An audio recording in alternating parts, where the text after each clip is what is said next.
Terkadang masalah yang kita lihat di fitness ataupun ketika kalian mau punya hidup yang sehat dan hidup yang lebih fit, itu adalah results atau hasil dari sesuatu yang kalian lakukan atau kita biasa sebut dengan second order of consequence. Jadi kalau kalian suka baca buku, ada salah satu buku yang cukup menarik, yaitu buku dari Ray Dalio, The Principles. Jadi dalam buku ini, beliau menjelaskan terkait pemikiran higher order of thinking. Jadi ketika kita bisa untuk berpikir dalam jangka waktu yang lebih panjang. Jadi ibarat kita main catur, catur itu kita nggak bisa cuma mikirin abis ini kita mau ngapain. Tapi 5 langkah ke depan, 10 langkah ke depan atau bahkan. Dan kita harus menyesuaikan dengan keadaan dari si lawan. Sama seperti ketika di fitness ya. Saya kasih contoh ya. Problem nutrisi ataupun masalah nutrisi orang-orang itu bukan masalah makannya, tapi masalah habit atau masalah kebiasaannya. Sedangkan kalau mereka punya masalah tidur atau recovery problem, itu adalah sequencing problem atau gimana caranya kita menyusun hari kita.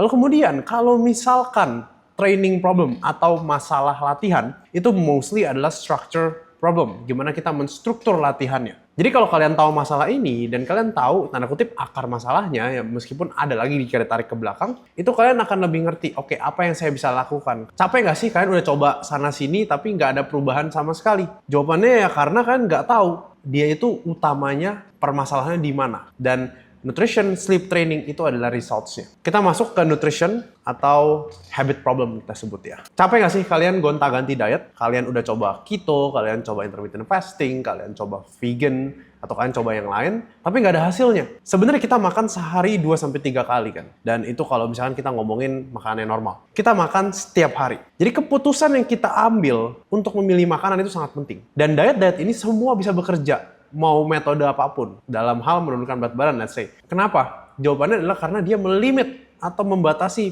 pilihan makanan yang kalian bisa pilih. Jadi misalkan let's say carnivore, itu akan membatasi kalian untuk makan karbohidrat. Dan biasanya orang-orang yang over addict ke carbohydrates, misalkan lebih suka makan roti, gula, itu akan turun berat badannya dan gula darahnya akan stabil dan akan bagus. Kenapa ya? Karena makanan yang mereka kebanyakan makan itu dipangkas habis. Dan ada juga yang suka tracking kalori. Jadi tracking kalori atau menghitung kalori itu nggak buat semua orang. Dan itu sebenarnya adalah sebuah tool aja. Ya, tool atau alat yang sangat-sangat useful. Tapi ini agak sulit untuk kita yang mau enjoy tanpa terlalu banyak pusing. Dan ini akan sulit dilakukan terus-menerus. Saya pribadi itu jarang sekali tracking kalori. Ada masanya, yaitu hanya untuk auditing aja. Dan sebenarnya hal yang penting dari diet-diet ini adalah kita melatih habit kita. Jadi itu kenapa beberapa diet itu mungkin works untuk some people, ada yang enggak. Karena habit mereka itu bisa stick gak dengan identitas mereka gitu ya, bisa sejalan gak? Jadi yang penting itu adalah melatih habit kita dalam memilih makanan. Ketika kita tahu dihadapkan dengan dua pilihan makanan A dan B, di mana A ini adalah ultra processed food dan B ini adalah makanan yang whole food yang nutrisinya lebih tinggi, dan badan kita secara natural memilih untuk pilihan yang B ini sehari-harinya, maka kita pasti akan berhasil. Bukan berarti kita nggak bisa makan makanan yang tanda kutip jorok, mungkin sekali-sekali bisa, tapi pasti kalau habit kalian udah terbentuk, badan kalian akan langsung berkata seperti ini saya enjoy sekali, tapi entah kenapa saya punya guilt di sini dan saya nggak suka dengan guilt itu. Dan mungkin next time ini bisa dimakan lebih jarang. Dan saya akan lebih prefer untuk makan makanan yang bernutrisi. Jadi ketika kalian udah bangun sebuah habit dan kalian berpikir in higher order of thinking, bukan cuma ngandelin nafsu aja. Kalian berpikir konsekuensi apa yang akan terjadi jika kalian makan hal ini dalam jangka panjang, maka yang terjadi adalah kalian pasti bisa untuk turunin berat badan, punya badan yang lebih sehat, dan diet kalian akan jadi jauh lebih enjoyable karena badan kalian udah naturally dilatih untuk ke sana. Sekarang kita bahas tentang tidur. Kenapa masalah tidur itu sebenarnya adalah sequencing problem atau cara kalian menstruktur hari. Orang berpikir saya insomnia, itu masalah cuma saya nggak bisa tidur aja atau lagi stres atau yang lainnya. Sebenarnya kalau kalian mau tidur kalian bagus, maka kalian harus berpikir dan menyusun hari kalian dari bangun tidur. Saya kebetulan sempat juga susah tidur atau kualitas tidur saya itu sering sekali terganggu. Dan saya coba dari semua metode yang paling berhasil itu adalah ketika saya memang mengatur hari saya. Jadi pagi saya keluar dan di sini kita bisa lihat ya, pasti kena cahaya matahari ataupun saya jemur. Lalu kemudian setelah itu saya melakukan kerjaan-kerjaan yang lebih stressful di pagi hari. Kemudian di sore dan malamnya kerjaan saya itu tinggal kerjaan yang nggak terlalu demanding di otak saya. Jadi saya bisa lebih less aroused. Dan sebelum tidur saya biasakan untuk kita mandi air panas, kita santai, dan ketika tidur saya tinggal tidur. Dan jam tidur saya sama jam bangun saya sama, dan itu dibuat terus-menerus. Jadi sequencing ini saya lakukan setiap hari, even di weekend. Jadi di situ kita bisa melihat bahwa tidur itu adalah efek dari apa yang kalian lakukan di seharian itu. Kalau misalkan kortisol atau stres kalian itu di spike di awal hari, dia biasanya akan turun di akhir hari, mengikuti dari melatonin yang juga naik di malam hari. Jadi dia itu kayak berlawanan. Kalau misalkan kita kortisol di spike di malam hari, maka efek dari sleep pressure melatonin itu akan kesupres. Kita akan lebih ke stress state gitu ya. Dan stress state itu bukannya buruk, tapi kita harus bisa manage. Di kerjaan juga sama. Dan itu kenapa saya selalu bilang itu adalah permasalahan efisiensi juga.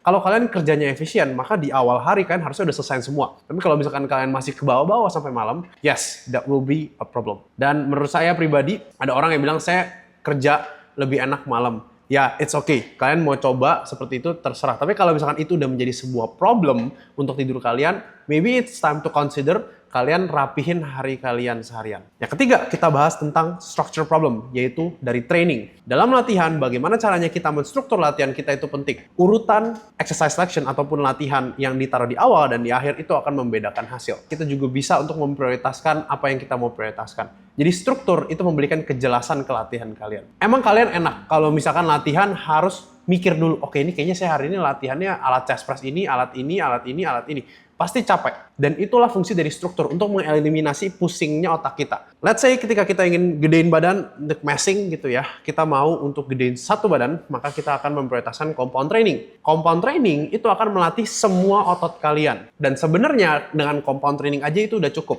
Nah, isolation training atau gerakan-gerakan kecilnya itu buat apa? Let's say kalian main bench press, di mana kalian melatih chest, triceps, dan front delts atau bahu depan kalian. Nah, gimana caranya kita menstruktur gerakan isolasi? Pertama, kalian tinggal lihat di badan kalian itu weak point-nya di mana. Apakah kalian ketika main bench press yang gede malah triceps kalian? Nah, kalau seperti itu berarti chest kalian kan underdeveloped. Kalian bisa untuk struktur isolation ataupun gerakannya itu lebih ke isolasi chest. Sebenarnya sesimpel itu.